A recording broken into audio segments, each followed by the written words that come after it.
Tamron es una compañía óptica japonesa fundada en 1950 por Takeyuki Arai como Taisei Kogaku Kiki Seisakusho. Sony posee actualmente el 12% de las acciones de Tamron como segundo mayor accionista y, como dato curioso, Tamron adquirió la compañía Bronica en 1998. Trabajaron inicialmente sobre su montura T para desarrollar posteriormente la montura Adaptamatic, que vino a dar lugar a la definitiva Tamron Adaptol, un sistema que permitía montar las mismas ópticas en diferentes cámaras. Este tipo de montura y sus versiones posteriores fue tremendamente prolífica en los 70 y los 80, pero el tema de la electrónica hizo que tuvieran que derivar en terminar fabricando diferentes ópticas para las diferentes monturas de los fabricantes. Hoy en día continúa su andadura con una muy buena reputación en la industria, fabricando lentes para todos los fabricantes de cámaras en todos prácticamente los rangos de precio. Muy buenas a todos, bienvenidos de nuevo a Camps & More.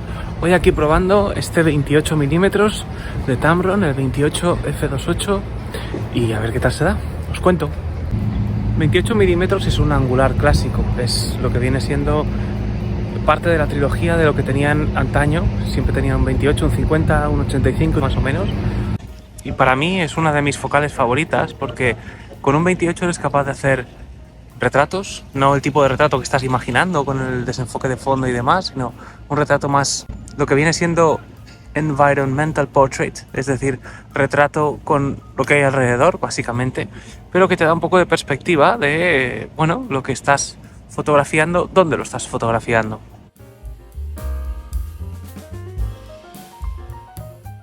Entre sus ventajas nos encontramos, aparte del ángulo de visión, que es más amplio obviamente que un 50 mm, por ejemplo, con 35, nos encontramos con que cerrando un poquito el diafragma podemos conseguir tenerlo todo prácticamente en foco. Sin embargo, podemos conseguir un poquito de bokeh si lo que hacemos es disparar a 2.8 a su máxima apertura y acercarnos al sujeto.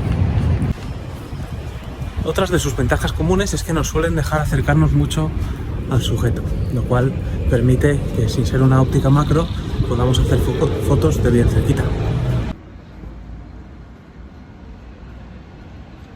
Y con un 28 se cumple aquello de que si la foto no es buena, es que no estabas demasiado cerca. Y como con todo, componer con un 28 mm requiere un proceso de aprendizaje también. Tienes que saber que las líneas de los edificios no te van a quedar rectas, te van a quedar así. Entonces, bueno, parece que tengamos las torres Kio por todas partes. También, cuanto más angular, tienes posibilidad de que tu óptica dé ese tipo de distorsión llamada de barril o de barrilete, si es el caso. Pero esto también es algo con lo que puedes jugar a favor. Todos proponérselo. Y luego hay una cosa que es la similitud entre el 28 y el 40 mm. Y dirás, no tiene nada que ver. No tiene nada que ver. Pero, si yo monto un 28 en una cámara APS-C con un factor de recorte de 1,5, normalmente ese 28 se me va a convertir en un 42 aproximadamente. Pero te digo más, si lo monto en una cámara micro 4 tercios cuyo factor de recorte es 2, se me convierte en un 56. Qué dos focales más bonitas, ¿no?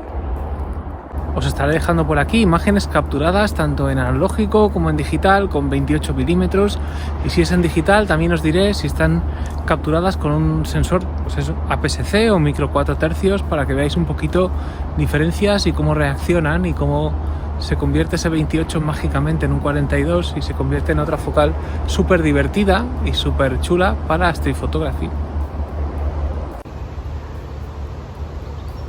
Esa distancia mínima de enfoque por debajo de 0,25 es brutal, como estaréis pudiendo ver en las imágenes. Sin más, espero que te haya gustado esta review del Tamron 28 mm Adaptol y de los 28 mm en general y las reflexiones que hemos hecho en el canal.